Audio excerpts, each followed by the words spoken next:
Assalamualaikum warahmatullahi wabarakatuh. Perkenalkan, nama saya Hendra dengan NIM 21016022 dari Prodi Pendidikan Bahasa dan Sastra Indonesia.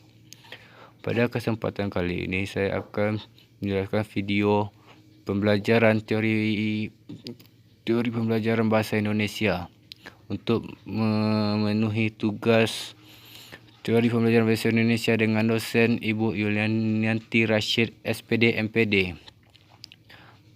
Bab 5. Metode pembelajaran bahasa yang dilatar belakangi oleh psikologi tradisional, behavioristik, kognitivistik, dan humanistik. 1. Metode pembelajaran bahasa yang dilatar belakangi oleh psikologi tradisional. A. Tokoh dan ide utama psikologi tradisional. Yang dimaksudkan dengan psikologi tradisional adalah psikologi yang berkembang sebelum tahun 1879 atau sebelum Masaun. Mengingatkan keterbatasan ruang gerak, hanya ditampilkan 3 tokoh, yaitu Francis Bacon, John Locke, dan Jane Goodall. B. Metode tata bahasa.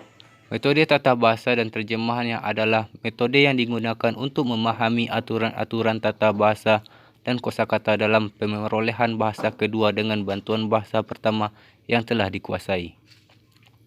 C. Metode langsung. Metode langsung iaitu suatu cara mengkaji materi pembelajaran bahasa asing di mana dosen atau guru langsung menggunakan bahasa asing tersebut sebagai bahasa pengantar dan tidak menggunakan bahasa mahasiswa atau siswa sedikit pun dalam mengajar. 2. Metode pembelajaran bahasa yang dilatar belakangi psikologi behavioristik. A. Tokoh dan ide utama psikologi behavioristik. Tokoh pengajar psikologi behavioristik cukup banyak. Masing-masing tokoh juga cenderung menggunakan binatang yang berbeda dengan antara untuk merumuskan teorinya. Terdapat keseragaman konsep di antara beberapa tokoh. Oleh sebab itu, dalam bab ini hanya diungkapkan pandangan 3 orang tokoh, yaitu E.L. Thorndike, Ivan Pavlov, dan B.F. Skinner. B. Metode audiolingual. Metode ini dikenal dengan berbagai nama antara lain Aural Or Method, Neo-Key, Audiolingual Habit. C. Metode Suggestopedia. Suggestopedia merupakan suatu metode yang dikembangkan oleh pakar psikologi dari Bulgaria, yaitu suatu negara yang terdapat di Eropa Timur. Metode ini dikembangkan oleh Georgy Lozanov, seorang pakar psikologi, namun juga pakar di bidang pendidikan, psikiater, dan ahli fisika. 3. Metode pembelajaran bahasa yang dilatar belakangi psikologi kognitivistik. Berbeda dengan pengajar psikologi behavioristik, pengajar psikologi kognitivistik lebih mementingkan proses belajar daripada hasil belajar itu sendiri. Bagi penganut aliran ini, belajar tidak sekadar melibatkan hubungan antara stimulus dan respona. A. Tokoh dan ide utama psikologi kognitivistik. Jean Piaget, David Ausubel, George Burnett.